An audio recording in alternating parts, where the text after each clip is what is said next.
नमस्कार मंडळी, मी तुमचा लाडका मित्र वरद विजय चव्हाण आणि मी तुम्हा सर्वांचं माझ्या युट्यूब चॅनलमध्ये स्वागत करत आहे.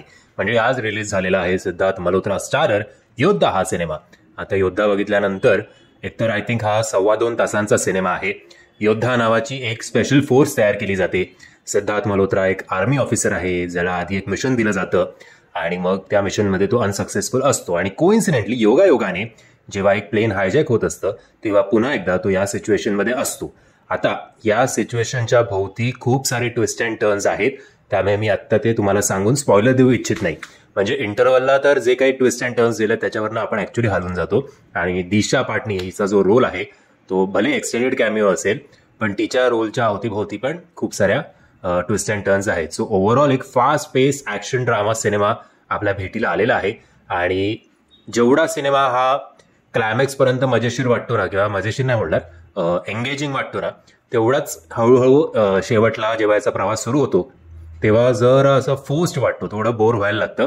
आणि त्याचा आय थिंक मेजर प्रॉब्लेम हा आहे की आता पठाण तुम्ही बघितलात, किंवा टायगर 3 बघितलात, किंवा टायगर जिंदा है बघितलात, किंवा टायगर एक था टायगर, सगळीकडे पाकिस्तानशी संबंधित इतकं काही गोष्टी चालतात ना की आता तुम्हाला पॅट्रिऑटिझमचं दाखवायचं असेल की भारतीयांचं, खास करून आर्मी ऑफिसर्सचं पॅट्रिऑटिझम किती आहे, तर पाकिस्तान हे त्या टॉपिकमध्ये ठुसायलाच पाहिजे, असं अनफॉर्च्युनेटली झालंय.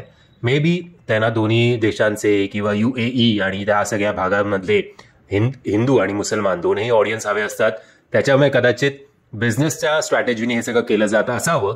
पण आता हे खूप रिपिटेटिव्ह वाटू लागलं, तेवढं मात्र निश्चित. ट्रेलरमध्ये आपल्याला एक वन टेक शॉट दिसला होता, ऍक्शन शॉट, ज्याचं मी कौतुक सुद्धा केलं होतं ट्रेलर रिव्ह्यूमध्ये.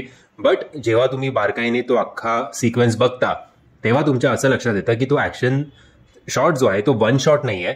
इनफॅक्ट ही एडिटरची कमाल आहे. एडिटरनी इतक्या प्रॉपरली एडिट केलेत ते प्रत्येक शॉट्स की आपल्याला असं वाटतं की तो वन टेकच आहे, पण तो वन टेक नाहीये. आणि सिद्धार्थ मल्होत्राची या सिनेमामधला अभिनय बघता, हाच अभिनय जे त्यांनी कुठल्या ती आता वेबसिरीज आली होती, इंडियन काय पोलीस फोर्स ना आय थिंक, त्या वेबसिरीजमध्ये सुद्धा जर इतकं प्रामाणिकपणे काम केलं असतं तर कदाचित ती वेबसिरीज जरा बरी ठरली असती. बट ठीक आहे, या सिनेमाचा सिद्धार्थची भूमिका बघितल्यानंतर, या सिनेमामध्ये सिद्धार्थची भूमिका बघितल्यानंतर तुम्हाला शेरशाची आठवण नक्की येईल. इनफॅक्ट सिनेमाच्या शेवटी सुद्धा तुम्हाला असं शेरशामधलंच काहीतरी उचललेलं वाटेल.